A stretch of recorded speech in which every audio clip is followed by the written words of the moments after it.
So hey everyone, আমি alpha. তো আবার একটা নতুন ভিডিও নিয়ে চলে এসেছি আপনাদের সঙ্গে শেয়ার করতে। এই ভিডিওতে আমি আপনাদের সঙ্গে শেয়ার করব মামনি বাড়িতে না থাকায় আমার বাড়িতে কি কি কাজ করতে হয়। সো ফার্স্টেই যে দেখতে পাচ্ছেন আমি এখানে মাছ কিছু ধুয়ে নিয়েছিলাম আর সেটাকেই মশলা দিয়ে এখন ফ্রাই করব। মাছটা যেভাবে সবাই ফ্রাই করে সেভাবেই ফ্রাই করেছি। আমি জাস্ট কিছুটা লঙ্কার গুঁড়ো আর কিছুটা লবণ আর হলুদ গুঁড়ো দিয়েই ফ্রাই করব, তাই ফার্স্টে প্যানে কিছুটা তেল দিয়ে দিলাম, দিয়ে এক এক করে মাছগুলো দিয়ে দিচ্ছি।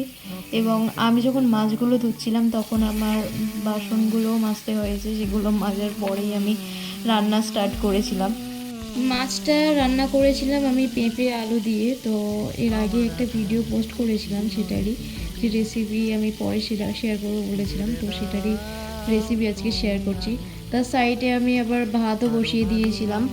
ভাতটা আবার ফুটছিল বলে তো আমি ঢাকনাটা সরিয়ে দিয়েছি। এবং আমি যেহেতু মাছটা পেঁপে দিয়ে রান্না করব তাই আমি শ্যালো ফ্রাই করেছি মাছটাকে। আর মাছ ভাজাতে যেহেতু একটু বেশি তেল লাগে তাই আমি একটু বেশি তেল দিয়েছিলাম, এবং তেলটা যেটুকু বেশি হয়েছিল সেটুকু আমি আবার তরকারিতে দেওয়ার জন্য আরেকটা কড়াই ঢেলে নিচ্ছিলাম। যেহেতু এটা পেঁপের তরকারি হচ্ছে তাই আমি একটু সিম্পলভাবে করার চেষ্টা করেছি। আর এখানে আরেকটু তেলের প্রয়োজন ছিল তাই আমি আরেকটু তেল দিয়ে দিয়েছিলাম। আর কিছুটা পরিমাণে পেঁয়াজও কুচিয়ে রেখে দিয়েছিলাম আর দুটো কাঁচা লঙ্কাও দিয়েছিলাম।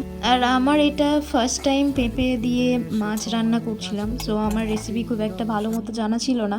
আমি যতটুকুই করেছি আমার নিজের আইডিয়াতে করেছি। আর এখানে আমি তারপরে দিয়ে দিয়েছিলাম আদা রসুনের পেস্ট। আদা রসুনটা দিয়ে আমি কিছুক্ষণ কষাচ্ছিলাম যাতে আদা রসুনটা যেন না কাঁচা থাকে, তাই আমি ফার্স্টে একটু কষিয়ে নিয়েছি। দেন আমি এখানে ঝালের গুঁড়ো, হলুদের গুঁড়ো আর নুন দিয়ে আবারও একটু কিছুক্ষণ কষিয়ে নেব।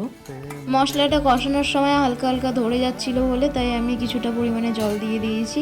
দেন আমার স্লাইস করে রাখা আলুগুলোও আমি দিয়ে দিয়েছি।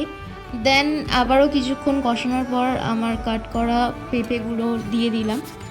পেঁপেগুলো দেওয়ার পর আমি কিছুক্ষণ নাড়াচাড়া করে দিয়ে আমি কিছুটা জল দিয়ে আর ঢাকনা দিয়ে দিয়েছিলাম।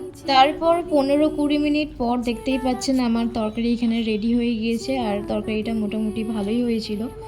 তো আজকে ভিডিওটাই পর্যন্ত, টাটা।